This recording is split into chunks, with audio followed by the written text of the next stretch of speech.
back to another video. Now, as I promised, I'm going to take you through the strength and explosive phase that I'm going to be starting. A few people have asked me to sort of run through this, what I'm going to be doing and how I'm going to be going about it.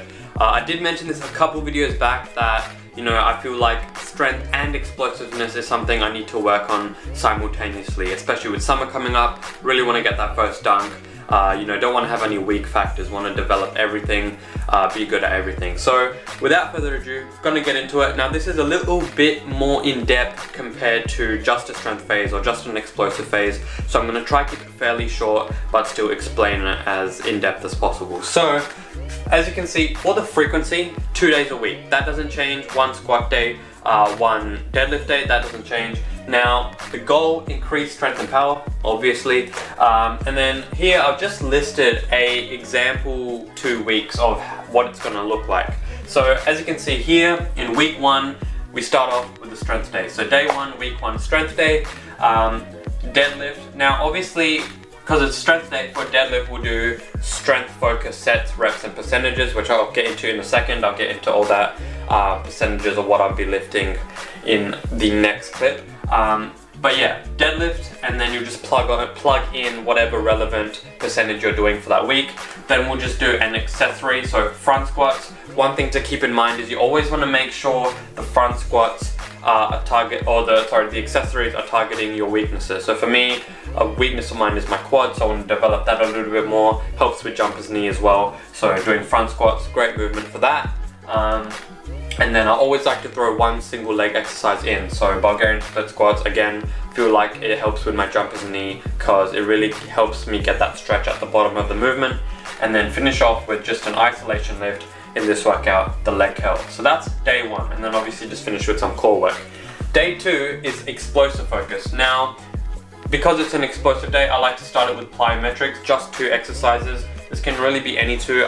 Right now, what I like to do is depth jumps, and then for the second exercise, I'm actually focusing on my landing, so I'll just do the drops from the box to focus on absorbing force. And then from there, I go into my box squat. Now, because it's the explosive day, obviously the box squat is going to be dynamic effort. It's not going to be heavy, so it's only going to be 30% of my 1 rep max, preferably with bands as well. From there, another accessory movement. Another weakness of mine is my glutes. So barbell hip thrust, great to sort of hit the glutes. Again, Bulgarian split squats, and then isolation leg extension this time instead of leg curl. So as you can see, they're structured pretty much the same. The only thing that changes is the focus of the main lift. And that will just be determined on whether it's an explosive or a strength day. So week 2, now as you can see, we've done on week 1 deadlift for strength and box squat for explosive. So on week 2, we're just going to reverse that. So we're going to do still 2 lifting days, but on the deadlift day, we're going to do an explosive focus, 30% on 1 rep max, and then the box squat, we're going to do a strength focus. So this way, we're able to train both the deadlift and the squat in both a strength manner and an explosive focus manner consistently. And that's why I'm really excited about this program, because you're able to sort of hit 2 birds with 1 stone and really work on both strength and power, which are the biggest factors for your vertical jump. So that's pretty much the change on the second week, and then everything else stays the same. And basically you just repeat that sort of cycle for 12 to 16 weeks total. So that's the exercise selection. That's sort of the reasoning behind it. Most of it is the same for each of the 2 workouts. It's just that 1 week, if you do on week 1, you do deadlift strength focus, the next week you'll be doing an explosive focus, same thing for the squat. So now I'm going to get into what percentages, sets and reps I'm going to be doing for my main lifts. Now, week 1 will obviously be doing, oh shit, I forgot to add something. Alrighty, so now I'm going to take you guys through the percentages, sets and reps that I'm going to be doing for the main lifts throughout the entire program. So starting with the strength aspect. Now, week 1, 3 sets of 5, and let's just say week 1 is the strength day for the deadlift. So obviously 3 sets of 5 for the deadlift. Next week, it's going to be the strength day for the squat. So we still do the same thing, same sets and reps, but for the squat.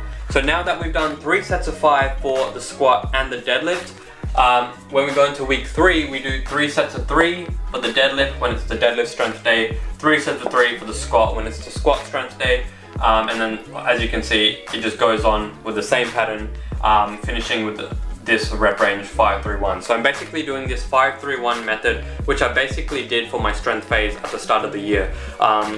Obviously it's a super popular sort of training method, and I got really good response from it. I hit my 160 kilo deadlift PR by following this. So if it ain't broke, don't fix it, keep trying it, and that's exactly what I'm gonna do until, you know, I see a plateau from it. So that's basically the structure. And then on week 7, once we've hit all these sets and reps for the deadlift and the squat, we'll take a deload. Now this is one cycle equaling out to 7 weeks, and I plan to repeat that cycle 2 to 3 times total, aka 12 to 18 weeks of training, plus when you add in the deload, it'll be about 20 to 21 weeks, which is 5 months, which is almost the whole summer. So that's the plan I'm going to be going through for the whole summer, and I think that's just a super good way to sort of hit everything for strength, because you're looking at, you know, training a variety of volumes and rep ranges, you know, between 5 and 1, and, you know, percentages as well. But you're also hitting the deadlift, the squat, etc. as well, and not missing out on that. And then as you can see, for the explosive phase, that's not going to change for the sets and reps. It's always going to be 6 sets of 3 at 30% of my 1 rep max.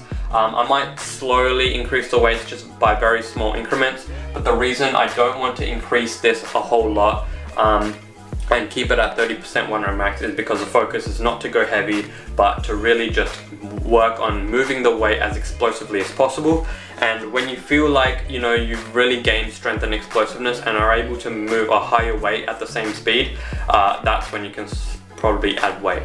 But here it's going to be very small sort of increments, not huge. So that's it. Going to get into the actual percentages now. Alright, last part, hang in there. So I already mentioned the percentages for the explosive day, which is 30% of 1 rep max, doesn't change. Now it does change for the strength, obviously, because we've got a progressive overload to get stronger. So 3 sets of 5, when we're doing that set and rep range, we'll stick with 60% of 1 rep max. Obviously got to hit it for the deadlift and the squat. Once we enter 3 sets of 3, 65% of the 1 rep max. So we're just bumping up by 5 each time, and then 5-3-1, going 60% for the set of 5, 65% for the set of 3, and 70% for the set of 1 plus.